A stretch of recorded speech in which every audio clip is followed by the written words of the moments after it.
네, 제가 집에 가지 마시라고 그냥 이렇게 막 뭔가 매력 사진을 넣어놨는데 효과가 있었나 잘 모르겠습니다. 혹시 맨 뒤에 들리세요? 너무 목소리가 큰가요? 혹시 맨 뒤에 계신 분 손 잘 들리시면 네, 감사합니다. 네, 제가 이렇게 제목을 붙여봤는데 저도 제가 썼는데 무슨 말인지 잘 모르겠어요.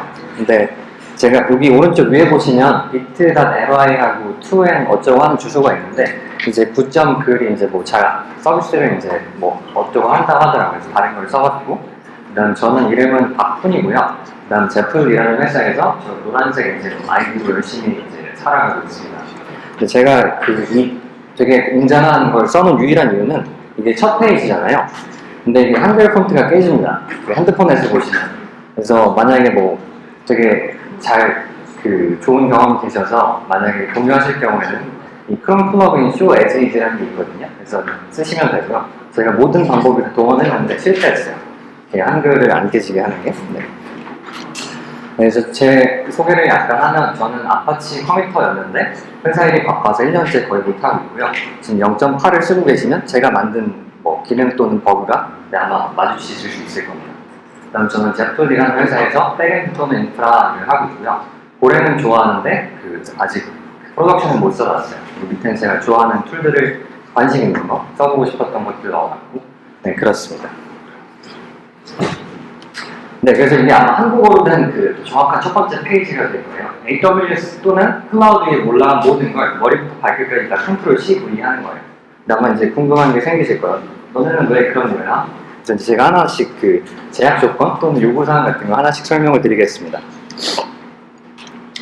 혹시 전에 제가 얼마만큼 설명을 드려야 되는지 알 수가 없어서 좀 이렇게 손을 들어서 저한테 제가 지식의 정도를 좀 알 수 있게 해주시면 좋을 것 같아요. 혹시 VPC가 뭔지 모르시는 분? 아시는 분? 네. 엄청 다 아시는군요. 바스티온 호스트 또는 점프 호스트 네, 감사합니다. 그다음 클라우드 와치를 써보셨거나 네. 네, 엄청 많으시네요. 그다음 그라파나 또는 프로메테우스를 써보셨거나 아시는 분. 네, 여기 엄청 네, 퀄리티가 높은 것 같아요. 네, 그다음 콥스를 아시는 분. 완벽한 것 같아요. 네, 마지막으로 난이도가 좀 높을 수 있는데 쿠버네티스 handler 또는 오퍼레이터에 대해서 들어보신 분. 네, 완벽합니다. 저보다 아마 더 잘하는 분들이 계실 것 같아서 조금 두렵습니다. 네, 그러면 이제 저희 회사의 이제 제약 조건, 그러니까 왜 이런 발표를 하게 됐고, 왜 회사에서 이런 일을 하게 됐는지 좀 설명을 드릴게요. 저희 회사는 제플이라는 회사고요. 그다음 사용자들에게 데이터 분석을 할 수 있는 걸 도와주는 회사입니다. 사장님은 안 좋아하실 텐데 제가 더 이쁜 사진을 가졌었어야 했는데 너무 급해서 요약을 하면 뭐 SQL이든 R이든 파이썬이든 다 하실 수 있고 제플이랑 비슷한데 엔터프라이즈 기능이 더 들어가 있습니다. 뭐 EMR을 뭐 더 좋게 붙인다든가 그런 것들. 그리고 이제 이 설명을 드리는 이유는 저희 회사 홍보를 하는 게 아니라 이게 컨테이너 하나예요. 그러니까 사용자 하나당 컨테이너 하나를 받거나 N개를 받아갈 수 있습니다. 그래서 이따가 저희 인프라 설명하실 때 아마 기억하시면 좋을 거고 이제 제가 2018년 2월에 1월 2일에 발표를 했는데 그때 쿠버네티스 관련해서 했었던 것 같아요. 근데 왜 했냐 했는데 저희 사장님이 지나가면서 한 말씀이 엔터프라이즈 고객 지원이 필요할 것도 같은 뭐 이런 식으로 얘기를 하셨어요. 근데 그게 1월이었는데 4월에 우리 고객이 3명이 생겼다고 하시더라고요. 근데 이제 아시겠지만 서비스를 복제하는 게 상당히 쉬운 일이 아니거든요. 근데 뭐 누군가 하겠어요. 저는 엄청 웃었어요.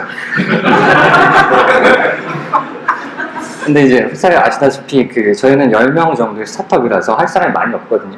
잘 생각해보니까 제 일인 것 같더라고요. 그래서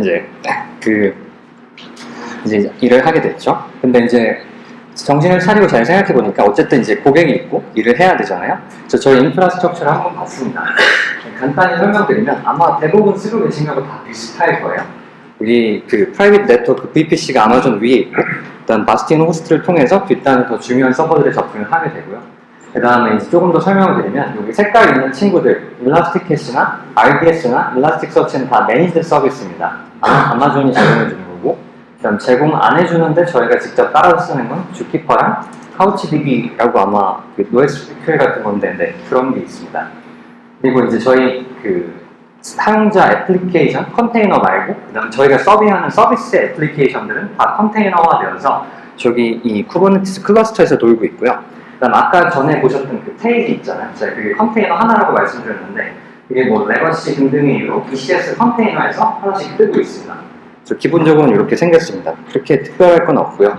근데 이제 서비스를 저희가 엔터프라이즈에 팔려면 밑단부터 바닥까지 다 복사를 해서 거기 위에 떠야 되는데 인프라만 이제 복사한다고 끝나는 일들이 아니잖아요. 그래서 이제 제가 제약 조건을 좀 써봤습니다. 영어로 쓴 유일한 이유는 한글이 깨져서 해요. 그래서 노란색만 보시면 됩니다. 그 클라우드를 먼저 복사를 해야 돼요. 근데 VPC를 대부분의 고객이 가지고 있습니다. 그럼 그 경우에는 VPC가 있을 경우 없을 경우를 다 테라폼 변수 처리해줘야 되고요. 그 다음에 아까 보셨듯이 저희는 주키퍼와 다른 그 논 매니드 서비스를 쓰는데 거기 인스턴스를 띄우는 게 끝나는 게 아니라 띄워서 소프트웨어를 깔고 그 다음 클러스터링을 해야 됩니다. 그 다음에 이제 또 쿠버네티스 깔아야 되고 필요하면 이제 뭐 애드문 같은 걸 깔아야죠. 그 다음에 이제 애플리케이션 레벨로 넘어가면 그 애플리케이션이 요구하는 그 DDL 같은 것들, 스키마 같은 것들을 그 IDS에 채워줘야 됩니다. 그리고 마찬가지로 애플리케이션도 깔아줘야 되고요. 그리고 요즘은 되게 멋진 시대라서 다들 회사에 막 마이크로 서비스 하시잖아요. 이건 제 오탄과 빨간줄 뜨네요. 아무튼 그렇고. 그리고 엔터프라이즈 하신다고 끝나는 게 아니라 모니터링하고 다 업로드 해야 되고, 그다음 로그도 뭐 필요한 경우 모아서 적재를 해야 되고, 그리고 이런 그 사스를 거의 똑같이 복제를 해야 됩니다. 그리고 마지막으로 이건 제일 중요한 건데, 그 PR 만드실 때 거기서 돌아가는 뭐 인티그레이션이나 아니면 뭐 엔드-투-엔드 테스팅 말고 엔터프라이즈 고객이 쓰고 있는 그 서비스에 대해서 테스트를 돌릴 수 있어야 됩니다. 왜냐하면 그 고객이 로그인이 안 되거나 그러면 되게 좀 그렇잖아요. 그리고 그 서비스는 자기네 VPC 안에서 돌아가는 거라서 그 퍼블릭으로 접근하기 되게 힘들고. 그래서 아무튼 이런 테스트도 계속 돌려야 돼요. 이런 제약 조건들이 있었습니다. 그리고 엔터프라이즈 관련된 이슈로는 그 특화된 이슈로는 이미 기업들은 다 LDL이나 캐스 같은 인증 서비스를 쓰고 있습니다. 자기네 그 회원들이 다 있고. 그리고 그러면 이걸 위해서 백엔드 코드를 바꾸는 건 당연한데 도커 이미지를 매번 바꿔줘야 되나? 그럼 ND가 생기는데 그럼 만약에 이걸 안 하고 런타임에 처리하려면 빌드 플래그로는 안 되잖아요. 환경 변수인데 환경 변수는 어디서 관리해야 되지? 우리는 고객이 그 커스터머가 ND만 보는데 이제 이런 스케일링 문제를 해결을 하셔야 됩니다. 그리고 혹시 피처 플래그는 그냥 런타임에 피처를 키고 끄고 이런 것들에 대한 간략한 그런 것들인데 사스에는 필요한데 엔터프라이즈는 필요 없는 그런 기능들이 있습니다. 뭐 빌링 같은 경우는 필요가 없죠. 왜냐면 그 카드 결제를 하는 게 아니니까. 그 다음에 이제 이런 피처 플래그 같은 것도 어딘가에 저장이 되어 있는데 그런 CMDB도 엔터프라이즈 고객마다 하나씩 생기게 됩니다. 네, 그리고 도커 이미지 레포지토리는 지금은 저희는 사스만 하던 회사니까 저희 ECR 안에 컨테이너들이 있는데 이걸 다른 어카운트를 가진 커스터머가 와서 땡겨가야 되잖아요. 그러면 거기에도 이미지를 올려줘야 되나? 아니면 쉐어링해야 되나? 쉐어링은 어떻게 하지? 이제 이런 이슈들이 있습니다. 그리고 이거는 지금 진행 중인 건데 그 미국에 있는 특정 회사들은 룰이 되게 깐깐합니다. 그래서 막 인크립션, 태깅 뭐 이런 것들을 거기에 맞춰서 다 그 변수 처리해줘야 되고요. 그리고 마지막으로 그 한국에 있는 모사나 뭐 등등 이제 이런 회사들도 그 자기네 시큐리티 정책에 따라서 화이트리스트나 SSH 포트를 바꾼다거나 이런 것들도 다 이제 해야 됩니다. 어디는 4222번을 쓰고 어디는 뭐 12222번을 쓰면 이제 이런 것도 다 하드 코딩 할 수는 없는 거잖아요. 네, 그리고 이건 피처 플래그 관련된 설명인데 제가 시간이 없어서 많이는 설명을 못 드리겠고 여기 제가 굉장히 재밌게 본 영상인데 나중에 한번 찾아서 보시면 좋을 것 같습니다. 요약하면은 이 첫 번째 위크에는 이 두 번째 팀이 D라는 피처를 딜리버 할 수가 없습니다. 그럼 D는 브랜치가 있는데 그 브랜치를 계속 놔두면 점점 커질 거잖아요. 그래서 2014년에 스포티파이는 그렇게 안 하고 D를 요만큼만 머지를 하는데 그 플래그를 끄고 마스터에 머지않나 배포하는 겁니다. 이런 것들을 이제 피처 툴 또는 플래그라고 부르는데 뭐 이런 서비스 있으니까 써보시면 좋을 것 같습니다. 저는 이 회사랑 아무 관련이 없습니다. 네. 아무튼 그렇고 이제 이건 또 이제 엔터프라이즈 하니까 생기는 일들. 고객마다 클러스터가 쿠버네티스가 하나씩 생기면 그 배포하는 사람 따르고 고객 따르고 그럼 국세만큼 이제 쿠베시티에 설치나 뭐 이런 걸 해줘야 되잖아요. 그 다음에 배포 방법도 다 점점 늘어만 가고 그 다음에 이제 아까 저 되게 재밌게 봤었는데 그 볼트나 이런 걸 써서 뭔가 중앙화된 이제 시크릿 키 같은 것들 다 관리를 하셔야 되고요. 그 다음에 이제 이런 건 물질적인 것뿐만 아니라 지식적인 것도 확장이 안 됩니다. 주키퍼 쓰는 건 알겠는데 어디 바스티온은 어떻게 들어가? IP는 뭐고? 로그 그 파일은 어디에 있어? 그럼 어떻게 가야 되지? 이런 질문부터 시작해서 어떤 버전이 지금 이 고객에게 배포가 되었나? 이런 문제도 있습니다. 그래서 뭐 이런 것들은 최대한 그 서버에 안 들어가게 하면 아마 조금 더 해결되겠죠. 이따가 한번 얘기를 해보겠습니다. 근데 이제 문제는 저희는 10명짜리 회사고, 네, 이거 담당하는 사람이 많이 없어서, 네. 근데 이제 그리고 나서 또 다른 제약 조건이 저희가 고객 하나당 뭐 설치하는데 한 달씩 할 수가 없잖아요. 그럼 돈을 많이 벌 수가 없으니까. 그럼 이제 다 자동화해서 제가 아니라 다른 누가 와도 이 모든 저희 서비스를 한 큐에 한 이틀 정도 안에 한 벌 만들면 아마 장사가 잘 될 것 같은 그런 이제 이런 제약 조건도 있었습니다. 네, 뭐 저는 드릴 말이 없었어요, 사장님한테. 네. 그래서 이제 제가 그 어떤 방법들을 이제 고안했나 한번 이제 설명을 드려보도록 하겠습니다. 어쨌든 이제 되게 복잡한 것들이 있는데 이거를 막 그냥 1번부터 막 222번까지 나누려면 되게 힘이 들더라고요. 그래서 그냥 덩어리를 지어봤습니다. 맨 밑단은 아마존이나 뭐 GCP나 그 인프라가 있고, 그들이 제공하는 이제 메인 스토리지가 있을 수도 있고, 아니면 커스텀이 있을 수도 있고, 어쨌든 인프라 레이어입니다. 그 위에는 애플리케이션을 올릴 수 있는 애플리케이션 클러스터가 있고요. 그 위에는 이제 저희 애플리케이션들이 올라갑니다. 그래서 이것들에 대해서 해야 될 일을 좀 나눠보니까 이렇게 나오더라고요. 그래서 인스톨레이션은 어떻게 할 거야? 그다음 인스톨레이션 끝나고 모니터링은 어떻게 할 거야? 그다음 업그레이드나 아니면 디플로이는 어떻게 할 거야? 그래서 이렇게 한 9개 정도 나누면 이제 깔끔해지더라고요. 그래서 이제 우리 토끼 참 잘했어요가 이제 이 슬라이드에서 얘기할 내용입니다. 그래서 먼저 인프라스트럭처 레이어를 어떻게 설치할 수 있나 한번 얘기를 해볼게요. 아마 다 쓰고 계셔서 제가 드릴 말씀이 없을 것 같은데, 네, 테라폼 썼습니다. 왜냐면 네, 방금 전에 계신 분이 다 얘기를 해주셔서 제가 드릴 말씀이 없고요. 그 다음에 제가 좋아했던 것 중에 하나는 이게 약간 템플레이팅이 되게 잘 되더라고요. 그래서 테라폼은 스테이트로 다양한 서버들의 IP나 뭐 엔드포인트를 아니까 그거를 템플레이팅 잘 해서 중간 표현식 같은, 그러니까 테라폼이랑 상관없는 형태로 떨어뜨리면 다른 툴들이 그걸 컨슘할 수 있습니다. 그리고 뭐 리스트 조인 머지 뭐 스플릿 이런 간단한 것들도 잘 되고요. 그래서 썼고요. 네. 안시블 썼습니다. 이거는 별다른 거 없이 SSH만 붙을 수 있으면 이제 소프트웨어를 여러분들이 원하는 것만큼 깔 수 있는 툴이고요.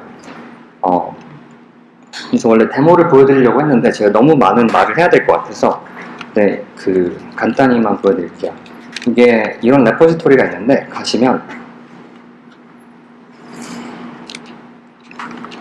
30분 안에 이제 쿠버네티스랑 인프라스트럭처를 띄워볼 수 있는 간단한 거예요. 그래서 뭐 이렇게 블라블라해서 쭉 깔고 클론하고, 그 다음 뭐 이거 지우고 싶으시면 지우시면 이제 변하는 걸 보실 수 있겠죠.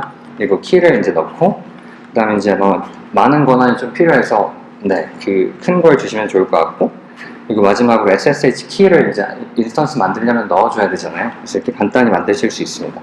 그리고 나면 이 디렉토리로 이동하셔서 테라폼 init 어플라이 하면 아까 저희 회사 거와 비슷한 인프라들이 막 뜹니다. 그리고 나서 이제 이 스크립트가 자동 생성되는 거거든요. 다 테라폼 스테이트를 바탕으로. 그래서 저걸 실행하면 주키퍼의 소프트가 채워지고 세대니까 클러스터링 컨피그레이션이 됩니다. 그리고 이제 이걸 다 되고 나서 쿠버네티스 디렉토리로 가서 요거 하시면 이제 콥스 블라블라 하는 것들 있잖아요. 뭐 크리에이트 클러스터 그런 것들이 이제 되고, 테라폼 파일이 떨어지고, 그 다음 마찬가지로 init apply 하시면 쿠버네티스 클러스터가 아마존에 올라갑니다. 그리고 이건 버그인데 맨 처음에 뜬 로컬 가시 클러스터가 뭐 자기 EL을 잘 못 읽더라고요. 그래서 필요하시면 하시면 되고, 한 3분 5분 있으면 다 뜹니다. 그래서 제가 삽질을 하면서 아마 다 알고 계실 것 같아요. 근데 혹시나 처음 아마존 세계에 오신 분이 있다면 이런 거 보시면 아마 좋을 것 같고, 그래서 제가 시간이 많이 없어서 그냥 한번 일단 실행만 해놓고 이따 한번 확인해 보면 좋을 것 같아요. IDS 패스워드랑 넣고 하면 되고요. 한번 보죠. 라이브 코딩 할 때 항상 뭐가 있던데 제대로 되나 안 되나? 아무튼 다시 돌아가서 이렇게 하면 이제 테라폼으로 모든 인프라 다 띄우고 필요한 스토리지 애플리케이션들을 채웠습니다. 그래서 간단히 설명을 드리면, 조금 더 자세히 설명을 드리면, 아까 테라폼에서 자기 스테이트를 바탕으로 안시블이 필요한 이제 인벤토리나 플레이북이나, 저희 같은 경우는 바스티온을 타고 뒤에 들어가야 되잖아요. 근데 안시블은 제 컴퓨터에서 돌아가니까 마찬가지로 이제 에이전트 포워딩을 할 수 있어야 되거든요. 그래서 SSH 설정들 같은 것도 조금 들어있고요. 그리고 이제 안시블 실행하시면 주키퍼 다운받아서 깔고 크버서링 세팅하고 추가적으로 막 그 에이전트 같은 거, 데이터 도구 같은 거 쓰신 거 여기다가 세팅하시면 아마 더 깔릴 것 같습니다. 네, 그래서 이게 그 인프라 가장 밑단 인스톨레이션 하는 과정이었었고요. 아까 보셨지만 이제 그렇게 간단하게 해놓으면 그 누가 와도 아마 한 2시간 안에 띄울 수 있으니까 근데 그런 게 하나의 목표였습니다. 그리고 아마 테라폼하고 안식을 쓰시면 다양한 옵션들이 있습니다. 예를 들면 아마 다 아시겠지만 다른 그 프로비저널 쓰시거나 아니면 다이나믹 인벤토리라는 기능이 안시블에 있는데 그거를 어떻게 테라폼이랑 잘 해서 하는 경우도 있고 아니면 저는 잘 모르지만 AMI를 구워서 쓰실 수도 있고 근데 이제 저 같은 경우에는 어찌됐든 나중에 뭐 클러스터를 업그레이드 하거나 뭐 태스크 작업을 해야 될 때 안시블을 쓸 것 같더라고요. 네, 그래서 그냥 쓰기로 결정했습니다. 그리고 안시블을 바로 쓰는 게 다른 사람이 왔을 때 이걸 그 약간 반죽 같은 걸 좀 잘 이해를 하는 게 어려울 것 같아서 그런 생각을 들었었고 그래서 이제 인프라는 설치가 끝났습니다. 그럼 이제 설치만 끝나면 되는 게 아니라 이제 관리를 해야 되잖아요. 그래서 모니터링 솔루션은 그 아마존에 있는 클라우드 와치를 쓰시면 되는데 여기도 이제 저 같은 초보자한테는 함정들이 좀 많더라고요. 예를 들면 예를 들면 저희가 주키퍼를 깔았는데 주키퍼 로그를 보려면 그 서버에 들어가서 이제 봐야 되잖아요. 근데 세대고 근데 저 말고 다른 개발자는 파일이 어디 있는지도 서버가 뭔지도 잘 모를 테니까 그 사람들을 위해서 이 로그를 아마존에 잘 쌓아서 웹 콘솔에서만 볼 수 있게 해주면 어떨까 찾아봤는데 이런 게 있더라고요.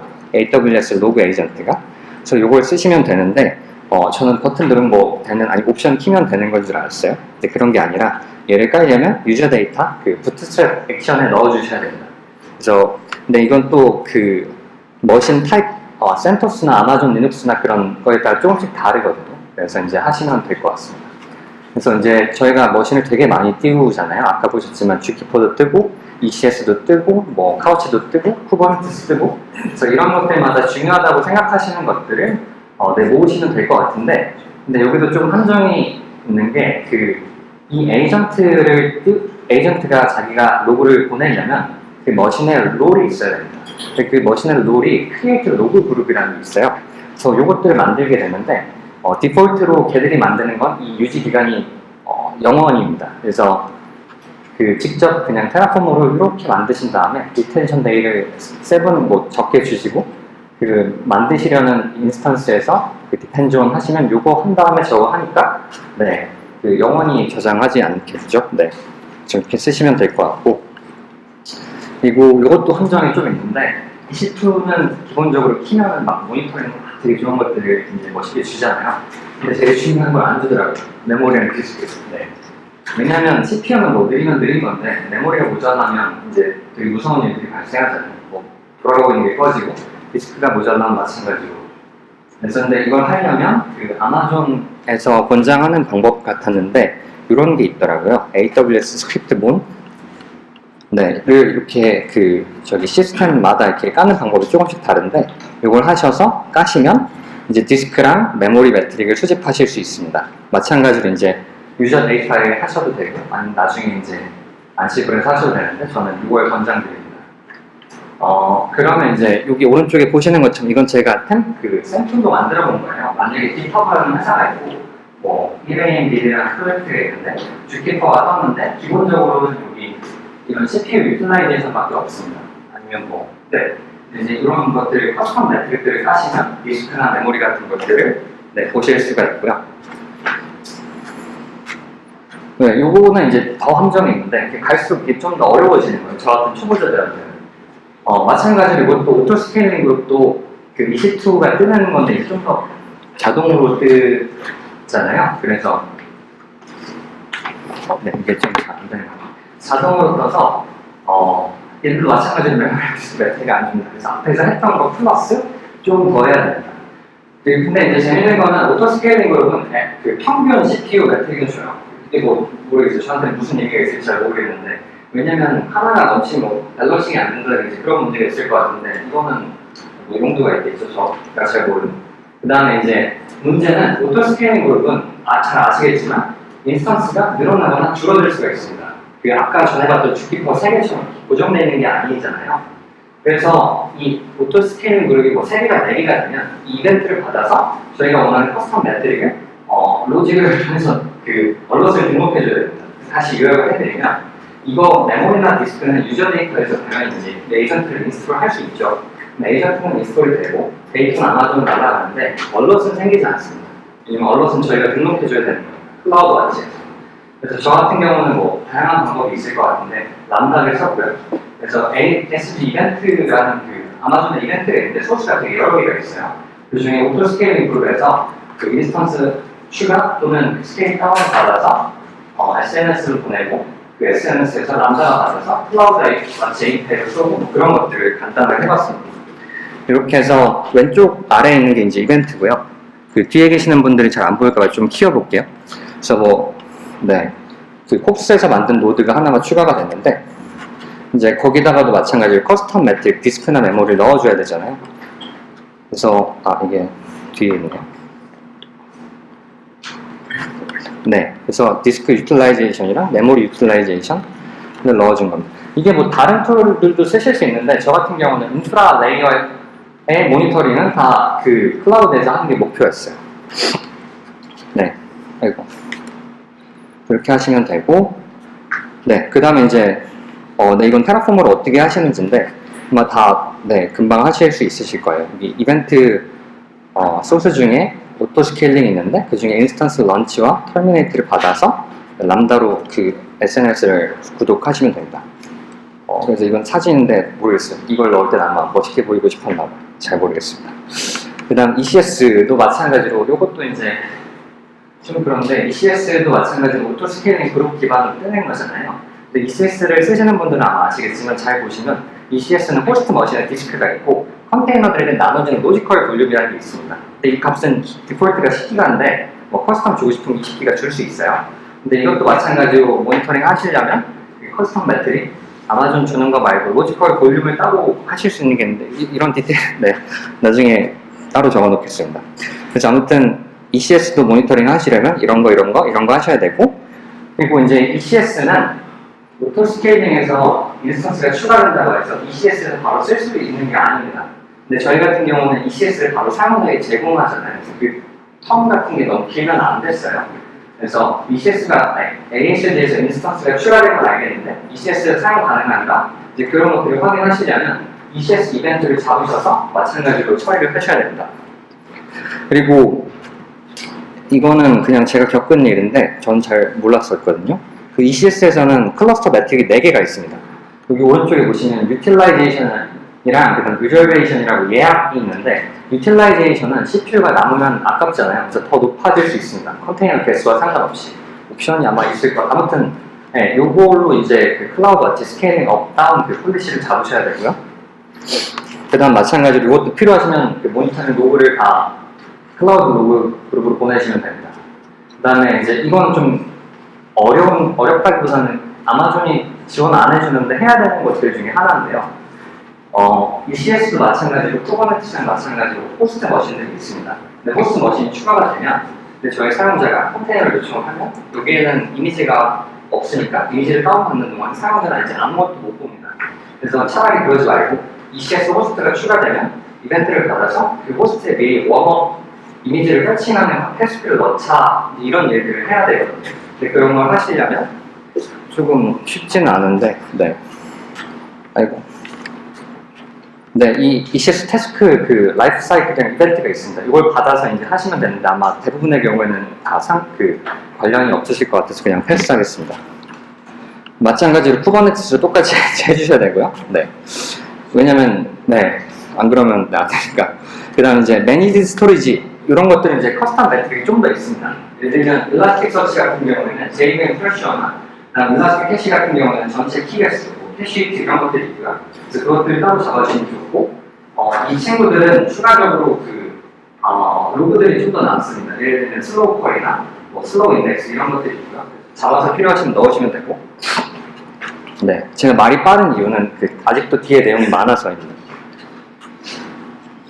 네, 그리고 이제 non-managed 스토리지 같은 경우에는 마찬가지로 이제 EC2 다시 잡아주고, 그 다음에 얘들은 아마존이 관리하는 게 아니니까 포트 헬스 체크 같은 것도 하셔야 되잖아요. 그래서 뭐 여러 가지 방법이 있을 것 같은데 에이전트를 쓰셔도 되고, 아니면 저 같은 경우에는 그냥 다 인프라 레이어에서 처리하려고 앞단에 ELB를 놓고 ELB 리스너 같은 걸 걸어놨습니다. 실제로 주키퍼 같은 경우는 세대인데 이 주키퍼는 ELB로 붙으면 안 되잖아요. 왜냐면 바로 붙어야 되니까. 그래서 이때 그냥 ELB만 있고 ELB는 쓰지 않고 체크용으로만 썼습니다. 네, 이거는 그냥 제가 편하라고 만든 건데 관련 없는 내용이어서. 그래서 이제 밑단이 다 끝났습니다. 이제 드디어 두 번째 레이어인데, 쿠버네티스는 잘 아시겠지만 인스톨하고 그 다음에 업그레이드는 홉스로 되잖아요.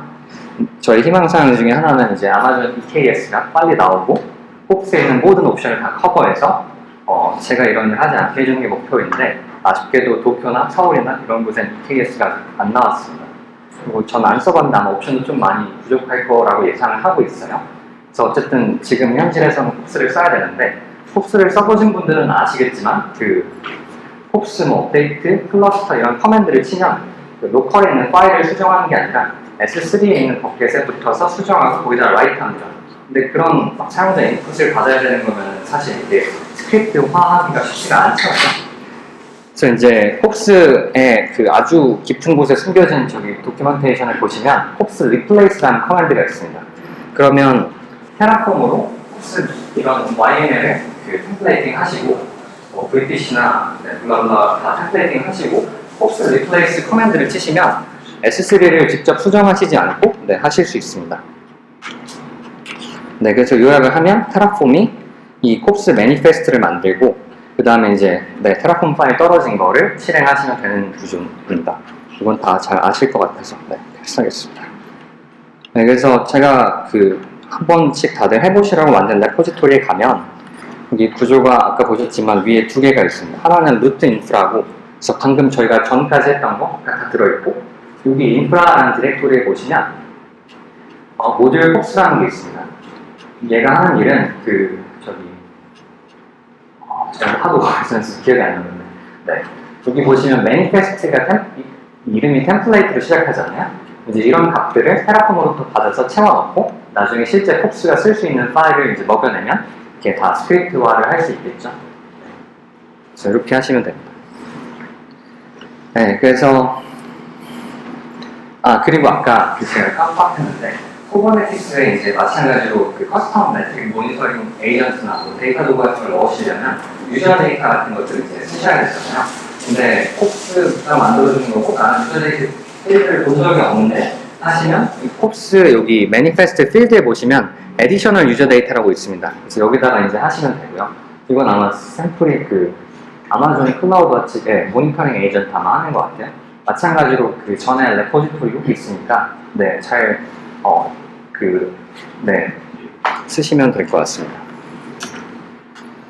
네, 그리고 이제 요게 그 부분이에요. 보통 저도 처음엔 잘 몰라서 홉스를 맨날 S3에다가 쓰고 막 나중에 그랬었는데, 여기 보시면 이게 생성된 매니페스트 파일 템플레이팅에서 그거를 이제 홉스 크리에이트하고 그 다음 SSH 키를 이 커맨드를 넣고 그 다음에 이렇게 하면은 VL이 안 열고 가능합니다. 만약 있을 경우에 그냥 리플레이스만 하시면 되고요. 만약에 홉스가 마스터 있고 워커노드 종류가 있잖아요. 인스턴스 그룹이라고 부르는데 그것도 마찬가지로 그냥 여기 파일에 넣고 리플레이스만 하시면 오토 스캐닝 그룹이 추가가 됩니다. 네, 그것도 원래 제가 다 보여드리고 싶었었는데 시간이 안 돼서 그 사이 한번 진짜 예스 안 했어요. 이게 아마존 RDS나 이런 일라스틱 스프링 한 10분씩 걸리더라고요. 그래서 이걸 데모 때 하는 게 좋은 건가 아닌가 막 항상 그런 생각을 하긴 했었는데 어쨌든 다시 10분이 저희가 있으니까 그럼 이제 저희가 2단계가 다 끝났어요. 아직은 여기까지 안 갔는데 이제 애플리케이션 인스톨 해야 되잖아요. 근데 회사에 이미 배포하시는 방법이 있을 것 같은데 엔터프라이즈에 그대로 배포하라고 하면 안 되잖아요. 왜냐면 그 엔지니어가 화낼 거니까. 그래서 이 엔지니어가 아주 쉽게 배포할 수 있게 저희 마이크로 서비스를 잘 묶어서 한 덩어리를 만들어줘야 되는데 쿠버네티스에서는 이제 그런 툴을 제공하고 있습니다. 이게 헬름인데 제가 모르겠어요. 엘름인가 헬름인가 항상 궁금했었는데 어쨌든 이런 게 있고 여기 패키지드 애플리케이션에서 묶어놨는데 그 설치하기 어려운 것들 있잖아요. 뭐 카프카 같은 경우는 좀 그렇고 그런 것들을 묶어서 여기서 제공하고 있으니까 혹시 필요하시면 테스트 한번 해보시면 좋을 것 같고 저희도 마찬가지로 이렇게 묶어서 넣어놨습니다. 근데 이게 녹화가 돼서 좀 어려울 것 같고 잠깐 설명을 드리면 그 애플리케이션이 앱만 뜨는 게 아니라 회사 내에 보시면 서치나 뭐 데이터 파이프라인 관련해서 배치 작업도 있을 거잖아요. 그런 것도 마찬가지로 그 쿠버네티스에 보시면 크롬 잡이라는 게 있거든요. 그걸 묶어서 배포하시면 됩니다.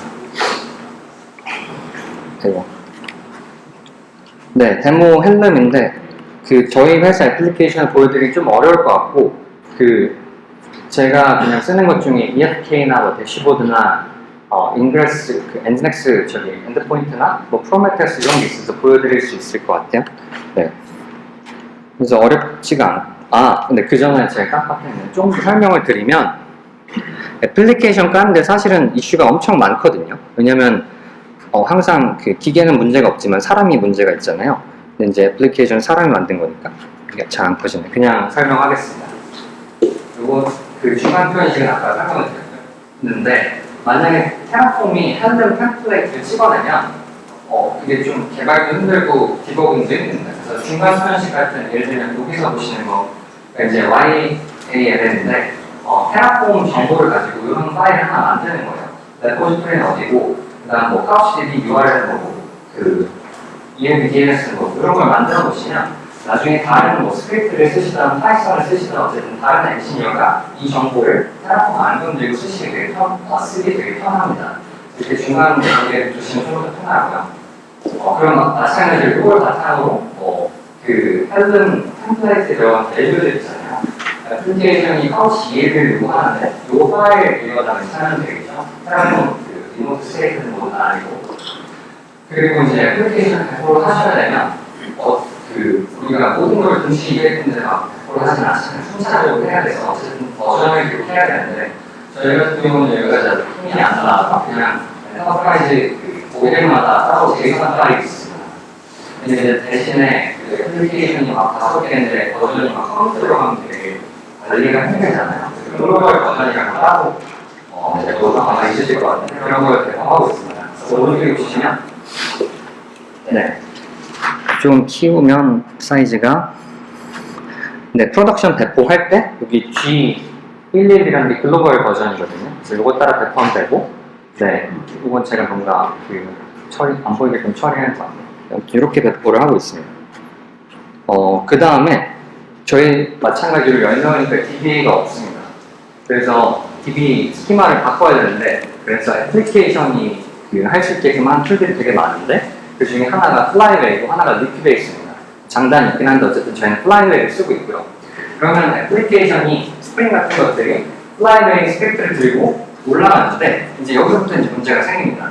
애플리케이션이 버전 1이 있고 버전 2가 있습니다. 이제 버전 2로 올라가고 있고 버전 1들이 돌고 있는데 버전 2가 만약에 스키마를 바꿨는데 이게 만약에 옛날 애플리케이션들하고 호환이 안 되면 얘네들 당연히 동작하다가 터지겠죠. 이게 첫 번째 케이스고 두 번째 케이스는 버전 2가 돌다가 무슨 되게 크리티컬한 이슈가 생겨서 롤백을 했습니다. 근데 스키마는 이게 바뀌었고 그러면 여기 있는 애들이 이제 다 영향을 받겠죠. 그래서 만약에 플라이웨이 같은 것들을 쓰시려면 애플리케이션 개발 리뷰하실 때 이 DB 스키마가 변화가 어떻게 설명을 드렸습니다. 그러니까 옛날 애플리케이션이 이게 스키마에 대해서도 호환이 가능한가, 소어 컴패티블 이런 하는 것 같은데 그런 것들에 대해서 신경을 쓰셔야 됩니다. 안 그러면 이제 장애가 발생하고요.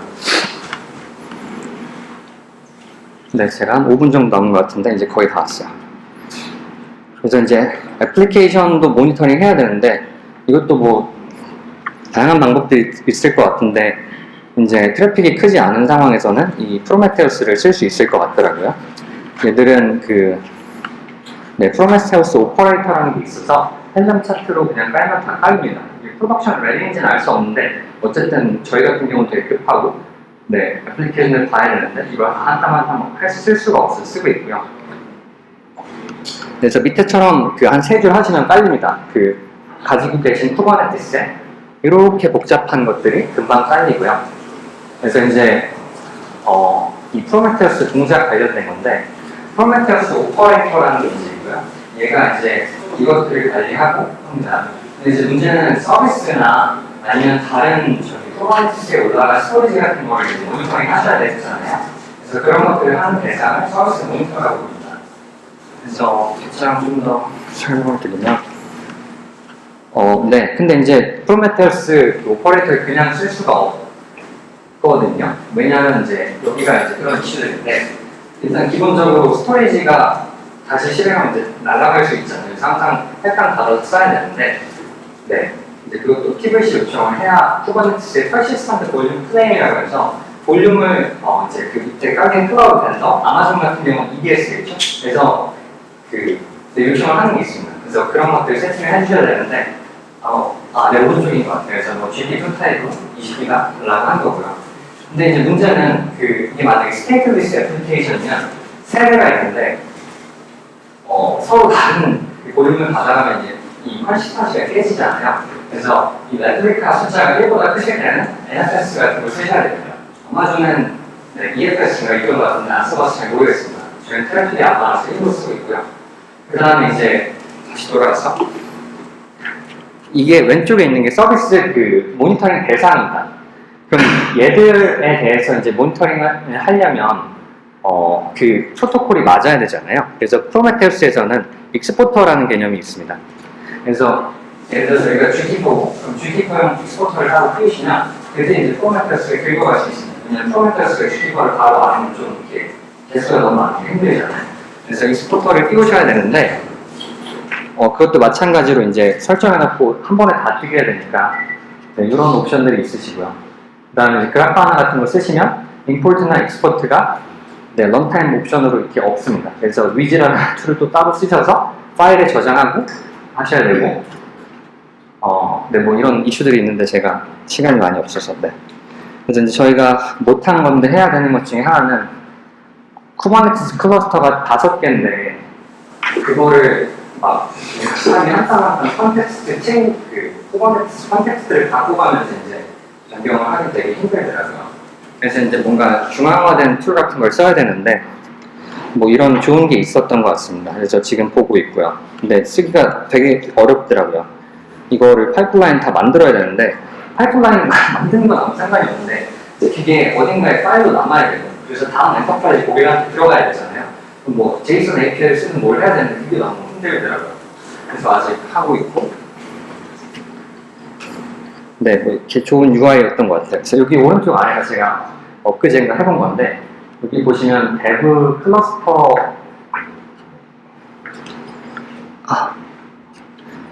라고 나와 있거든요. 이 말은 그 쿠버네티스 클러스터가 여러 개 이제 붙을 수 있어서 한 군데서 이제 어떤 개발자가 버튼 눌러서 배포할 수 이제 그렇게 할 수 있을 것 같습니다. 네. 온프레미스는 이제 모르실 수 있는 분들도 있을 것 같아서 간단히 설명을 드리면, 클라우드는 그냥 클라우드고, 온프레미스는 그냥 기업들이 가지고 있는 데이터 센터라고 보시면 될 것 같아요. 이제 거기도 이제 저희의 고객 대상이 돼야 되는데, 이제 문제는 아마존에 있는 서비스를 쓰다 보면 여기서 당연히 쓸 수가 없잖아요. 밖으로 나갈 수가 없고 데이터가 중요하니까. 그럼 이제 그 아마존 디펜던시를 끊어내야 되는데 방법이 몇 개가 있습니다. 예를 들면 키네시스 같은 건 카프카를 쓰시면 되는데, 이제 카프카를 이렇게 띄우는 건 문제 없는데 항상 그 문제는 그 다음이잖아요. 카프카를 어떻게 업그레이드 할 거고, 카프카를 장애가 나면 백업 아니면 그 백업에 대해서 리스토어는 어떻게 할 거고, 이제 이런 것들을 고민하셔야 되는데, 그래서 오퍼레이터가 이제 그런 걸 해줄 수 있을 것 같습니다. 그래서 카프카 오퍼레이터는 아직 안 나왔는데, 네, 쓰시는 분들은 기다리시면 될 것 같고, S3 쓰시면 미니오라는 이제 게 있더라고요. 저도 그저께 알았는데, 그래서 얘가 S3랑 호환되는 API를 가지고 있고요.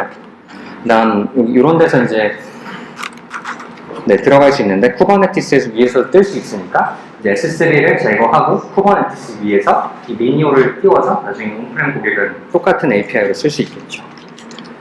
네, 그리고 프로메테우스를 이제 클라우드 와치 없으니까 이제 중앙화된 모니터링으로 쓸 수 있을 것 같고, 그래서 이게 처음에 보셨던 게 이제 이런 그림인데 아직 저희 다 못했고요. 그래서 최근에 좋은 분들이 많이 들어오셔서 하고 있는데 아직 힘들고. 그래서 마지막 장이 네, 너무 감사합니다. 네.